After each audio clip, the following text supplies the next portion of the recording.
Brazil is a country wrapped in lush rainforests, vibrant culture, and deep-rooted traditions, but hidden within this colorful landscape is a darker, stranger world of stories that refuse to die. Urban legends are part of Brazil's folklore, whispered in small towns, repeated in city alleyways, and feared in the countryside. These tales blur the line between the real and the imagined, where supernatural entities are believed to walk among the living, and where every shadow could hold a chilling truth. In this video, we dive into the craziest urban legends that haunt the Brazilian psyche. From haunted roads to spectral children, Brazil's urban myths go far beyond bedtime stories. Some are based on historical events or real-life crimes, twisted and stretched by decades of retelling. Others seem to be the product of mass fear, crafted from cultural anxieties and collective imagination. What's fascinating is how these legends endure, passed on by word of mouth, online forums, and even local news. In a country with such diverse regions, each place seems to have its own horror to share. So, buckle in and keep the lights on, because some of these stories might just be real. Whether you believe in the supernatural or not, the impact of these legends is undeniable. They influence behavior, inspire movies, and occasionally spark nationwide panic. From mysterious apparitions to creatures lurking in the forest, here are the craziest urban legends from Brazil that continue to shock, terrify, and intrigue generations. The Blonde in the Bathroom, a Loira do Banheiro. One of Brazil's most famous urban legends is Loira do Banheiro, or the Blonde in the Bathroom. This ghostly woman supposedly haunts school bathrooms and is said to appear in mirrors if her name is chanted 3 times. She is often described as a pale, blonde woman with blood on her face or clothes. The story spread across the country in the 1990s, terrifying schoolchildren and sparking warnings from school staff to avoid saying her name. The legend likely evolved from older European ghost stories but became localized in Brazil, especially in São Paulo. Some versions claim she was a young woman who died tragically in a school bathroom, while others suggest she was buried alive or murdered by family. The lack of a definitive origin only fuels the myth's mystery and power. Children often test their bravery by daring each other to summon her during recess. Psychologists argue the legend serves a social function. It channels fear into a controlled environment, allowing children to experience suspense in a safe space. But the emotional impact is very real. Some students have reportedly fainted or screamed in fear when attempting to summon her. The story is so widespread that it has been adapted into short films, plays, and even school safety campaigns. What makes this legend particularly eerie is its longevity. Despite being debunked countless times, the story of the blonde ghost still lives in the minds of young Brazilians today. It's become a rite of passage, a shared experience that blends horror, curiosity, and peer pressure into one chilling tale. And somewhere, in a quiet school bathroom, a mirror might still be holding her reflection. The Headless Mule, a mula sem cabeça. The tale of the Headless Mule is one of Brazil's oldest legends, with roots in colonial-era Catholic beliefs and rural folklore. It tells of a woman who is cursed to become a fire-breathing mule with no head, galloping through the countryside at night. The curse is said to affect women who commit the sin of having an affair with a priest. Every Thursday night, she transforms and causes havoc in remote towns and villages. Eyewitnesses claim to have seen this blazing figure charging through forests and fields, often leaving behind a trail of scorched earth or hoofprints. The tale has persisted for centuries, especially in the interior regions of Brazil where the influence of religion remains strong. Many believe the legend was originally intended to instill moral behavior and reinforce religious norms in society. The description of the creature is particularly terrifying. Without a head, the mule still emits horrifying screams and spits fire from its neck. Chains clatter from its body as it runs, and dogs are said to howl at its approach. Some versions include a ritual to break the curse, involving the removal of a bridle or the spilling of blood, adding layers of complexity to the myth. Though urbanization has reduced encounters with the supernatural in many places, the Headless Mule continues to appear in literature, television, and even memes. It's an example of how ancient beliefs can find new forms of expression in modern society.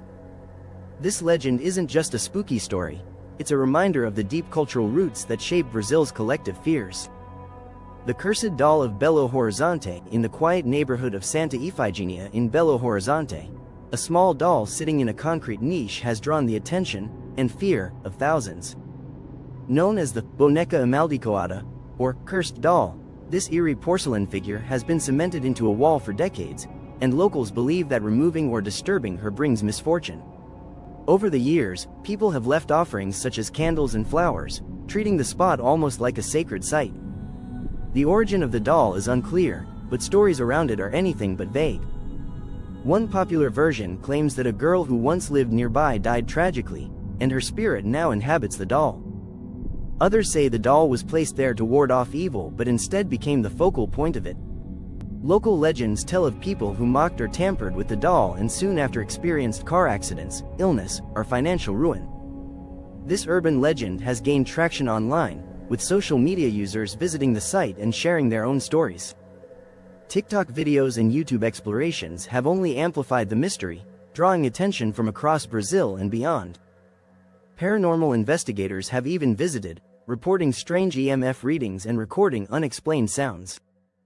Whether or not the doll is truly cursed, it's undeniable that it taps into our universal fear of inanimate objects coming to life. Like other legends, it reflects the belief that evil can inhabit even the smallest things, and that some places should never be disturbed. For many in Belo Horizonte, the doll is more than a curiosity. It's a living piece of local fear. The crying child of Bico dos Aflitos, deep in the city of Salvador, Bahia, lies an alleyway with a name that translates to Alley of the Afflicted. Bico dos Aflitos has a history marked by suffering, once used as a path for condemned prisoners being led to execution. Over time, this grim setting gave rise to one of Brazil's most heart-wrenching urban legends, the crying child. Locals report hearing the sobs of a baby echoing through the alley, especially at night. According to the tale, a woman abandoned her newborn in the alley during the colonial era, possibly due to poverty or shame. The child died, and its spirit remained, seeking comfort and justice.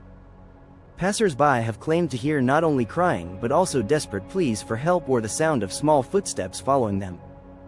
The legend has persisted for generations, and some residents refuse to walk through the alley after dark.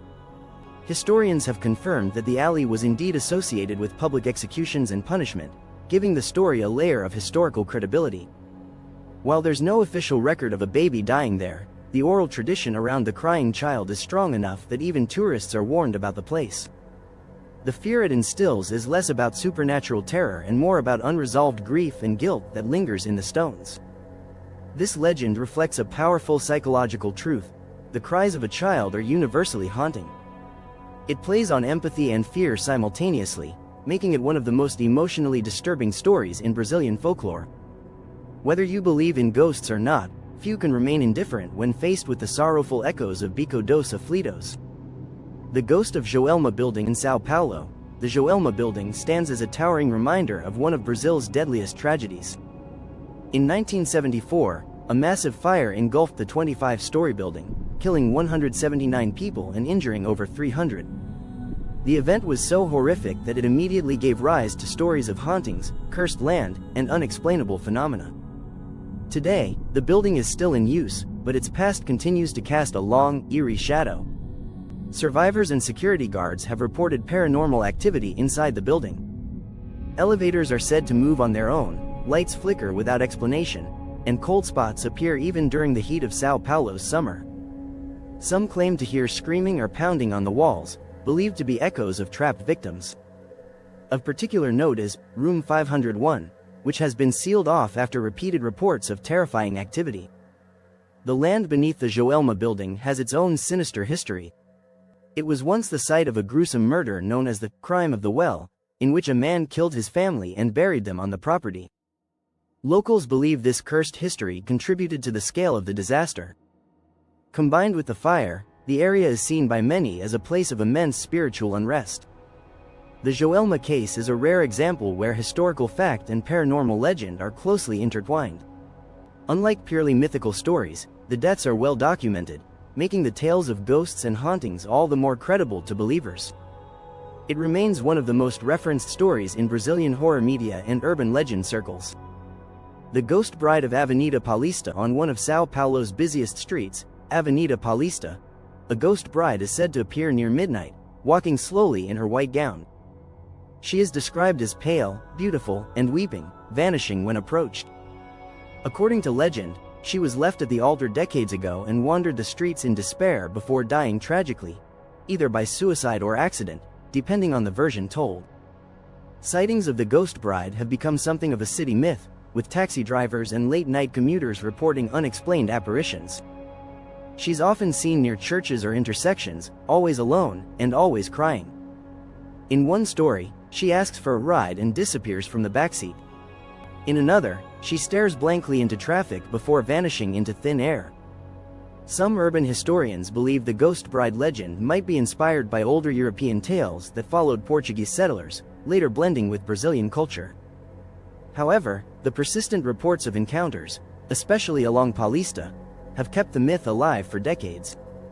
It has even inspired songs, theater pieces, and short films, reinforcing its place in local lore. What makes this story resonate is its emotional depth. The image of a grieving bride abandoned on her wedding day is universally tragic. Add to that the eerie sightings in one of Brazil's most modern urban centers, and you have a legend that bridges past and present, fantasy and fear. The ghost bride reminds us that even in the heart of a bustling city, sorrow can linger like a spirit in white. The creature of Lago Verde in the Amazon region, near the town of Santarém, lies a lagoon called Lago Verde, famous not only for its beautiful waters but also for something far more sinister. Locals speak of a creature that lives in the depths, a serpent-like beast known simply as a coisa, the thing. Described as a massive black shape that slithers silently under the surface, this aquatic entity is said to pull in unsuspecting swimmers and capsize boats with no warning. While there is no scientific evidence to support the creature's existence, the fear is real among local fishermen and residents. Many refuse to fish at night, and older generations tell of entire canoes disappearing under the water, never to be seen again. The legend shares traits with other aquatic myths around the world, including Scotland's Loch Ness Monster and various Amazonian river spirits. Interestingly, some biologists suggest that sightings may be misidentified arapaimas or anacondas, both of which can reach impressive sizes in the Amazon basin. But others say they've seen something much larger, with skin like rubber and eyes that glow faintly in the dark. These descriptions fuel speculation that the creature is something unknown, something prehistoric, hiding in the murky waters of Brazil's most mysterious river systems. The creature of Lago Verde stands as a powerful symbol of nature's untamed and unexplored side. It blends natural wonder with ancient fear, making it one of Brazil's most enduring legends. Whether a giant fish, a snake, or something else entirely, the thing represents the thrill of the unknown, and the terrifying idea that some places still keep their secrets hidden deep below the surface. The phantom truck of BR-116, dubbed the Highway of Death, the BR-116 is one of Brazil's longest and most treacherous roads, stretching from the south to the northeast of the country. Along this route, particularly in the state of Minas Gerais, truckers have reported a terrifying phenomenon, a ghost truck. This phantom vehicle is said to appear suddenly in rearview mirrors, tailgating at high speed before vanishing without a trace. The legend first took hold in the 1980s, after a series of fatal accidents occurred under mysterious circumstances. Survivors described being chased by headlights that never belonged to any actual vehicle. Others saw the truck crash head-on into another vehicle, only for the wreck to never materialize. Paranormal enthusiasts link the sightings to drivers who perished in gruesome accidents and now roam the road seeking vengeance or redemption. What gives this story weight is the high number of real accidents along BR-116, many involving overworked, sleep-deprived truckers navigating dangerous terrain. Psychologists suggest that hallucinations caused by exhaustion could explain some of the reports. But the consistency of the sightings, and the intense fear they provoke, keep the legend alive among those who drive the route regularly. In a country as vast as Brazil, haunted highways are not uncommon. Yet the phantom truck of BR-116 stands out for its aggression and menace. It's not a passive ghost, it hunts. It chases. And for those on long-haul routes, it serves as a chilling reminder to never let your guard down, even for a second, because the next set of headlights might not be from the living. The shadows of Petrópolis, nestled in the mountains of Rio de Janeiro, the city of Petrópolis has long been known for its imperial past and scenic beauty. but in recent decades, it has become infamous for something more disturbing: shadows. Locals describe tall, black, humanoid figures that move silently across rooms, vanish through walls, and cause lights to flicker and animals to panic. These shadow entities appear most often in older homes, especially those built during the 19th century. The phenomenon gained mainstream attention after several high-profile reports from respected members of the community, including teachers and clergy. One priest claimed his church was visited by these beings, leaving scorch marks on the altar and cold spots in the pews. Paranormal investigators have visited multiple sites in Petropolis and recorded spikes in electromagnetic activity during alleged sightings. Skeptics argue that these shadow figures are the result of sleep paralysis, faulty wiring, or mass hysteria. However, the sheer number of consistent stories makes the legend hard to dismiss entirely. Witnesses often describe a sense of overwhelming dread just before the figures appear, followed by an icy chill and a pressure on the chest. Symptoms reported in shadow person sightings around the world. Whether hallucination or haunting, the shadows of Petropolis have become embedded in local lore. They represent a modern fear, one that blends scientific curiosity with spiritual unease. In a city that once housed emperors and nobles, the idea that darkness still lingers in the corners adds a sinister twist to its elegant facade. The ghost children of João Pessoa. In the city of João Pessoa, in northeastern Brazil, multiple playgrounds are said to be haunted by ghost children. These spirits are reported to laugh, sing, and play with swings late at night when no real children are around. Security guards in public parks have claimed to hear footsteps running across the grass, accompanied by giggles or even distant cries for help, only to find no one there. The legend grew in the 2000s after a tragic accident at a school led to the deaths of several children during a building collapse. Though the site was rebuilt, residents say the energy never left. Parents warn their kids not to linger after sunset, and some even perform spiritual blessings on their children before letting them play outside. These stories became so widespread that local news stations covered the phenomenon, sparking debates between skeptics and believers. Interestingly, the tales have inspired ghost tours and late-night investigations, turning tragedy into a form of dark tourism. Paranormal enthusiasts have reported seeing swings move on their own or capturing audio of what sounds like childish laughter. Mediums claim the spirits are not malicious but simply lost, unable to find their way back to the afterlife. This legend touches on a sensitive emotional nerve, the innocence of childhood cut short.